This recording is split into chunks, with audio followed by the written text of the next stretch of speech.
hey, I just got done grading all the SWOT analysis, and normally people did really well in the introduction, the strengths and the weaknesses.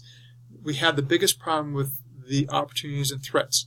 Remember, opportunities and threats are external or outside of our control.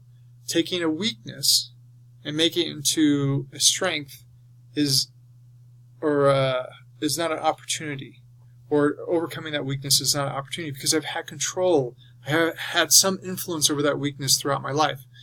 An opportunity could be, though, if I am a slow reader, which might be one of my weaknesses, if I take a speed reading class, that would be an opportunity, because that class, I'm not the teacher, I'm not the manager of the teacher, I don't really have control over how that class was put together, but it's an opportunity for me, like going to school, getting my degree, scholarships, internships, new positions at work. Those are great opportunities. Threats aren't, I'm not able to deal with stress. That would be a weakness. A threat, though, might be that my boss at work decides I have to do a lot of mandatory overtime that will derail my college pursuits. That might be a threat, or competition for a position, or changes in law that take away scholarships or federal funding. Those would be threats to some of your goals. So the SWOT, strengths, weaknesses, opportunities, and threats, actually is kind of a minor part of this whole paper. When we get into the connecting of the dots, what we're doing is we're going to a company and we're saying, hey, we understand these strengths, weaknesses, opportunities, and threats, and this is how they interplay with each other. And these are some of the nuances that you're dealing with in your company. And it's important to understand those nuances as we move forward. Then the most important thing a consultant can do is give a recommendation to help that company or that CEO or the manager of that organization understand what they can do to reposition themselves and their organization so they can compete better in the market that they're competing in.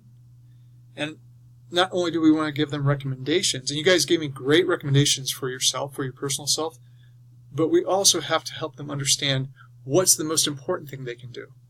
If I only have a limited time of resources and money, say I have $2 million to help my organization reposition itself, and the first recommendation you give me costs that $2 million, why should I ignore everything else and do that one thing?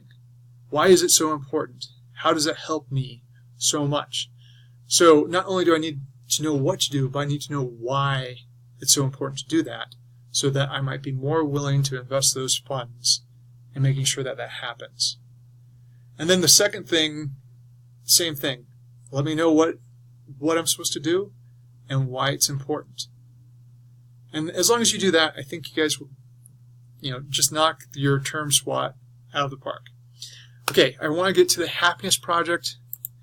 I had one of your students already turn in their happiness project. They turned it in with this comment. Quote, "This was one of the worst assignments I have ever tried to do.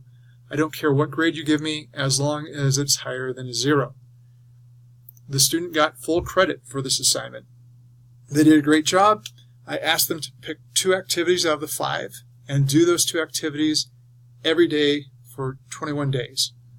Why did I ask them to do that? Because we know that if you do any of those activities for 21 days straight, let alone 2 of those activities, it rewires the way we think, our neurons. Our neurons actually, the way they fire changes so that when I experience something in life, I experience it with a happier disposition. Thus, I'm a happier person. And we know if we're happier, we're more effective at whatever we're doing. We're a better manager, we're a better spouse, we're a better friend. And we want that. We're a better student. And we also know that it's easier to work with happier people, people that are more positive, that have a better outlook on life. So a positive, happy manager is a lot better than working for a manager that is neutral or negative. That's why this assignment is so important, and I hope you guys just don't think it's busy work. The biggest problem I've had from students in this assignment are those students who don't believe they deserve to be happy. And that might sound weird to some of you, but it's a serious thing. So if you're feeling a little resistant to this, that might be an issue. But just plug through.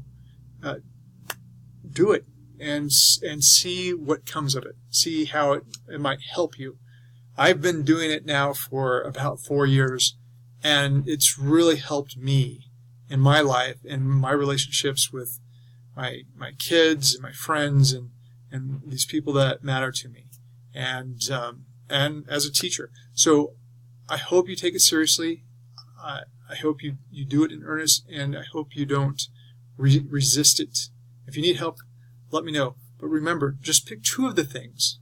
So if you're going to do exercise and gratitudes, I want to see those every day for 21 days. This is what I did for exercise. And these are my gratitudes. Don't switch between exercise and meditation and gratitudes and happiness moment. And just take 2 and do them every day for 21 days. Again, if you have questions, give me an email. Or if you want me to just kind of take a quick look at what you've done, make sure you're on the right track.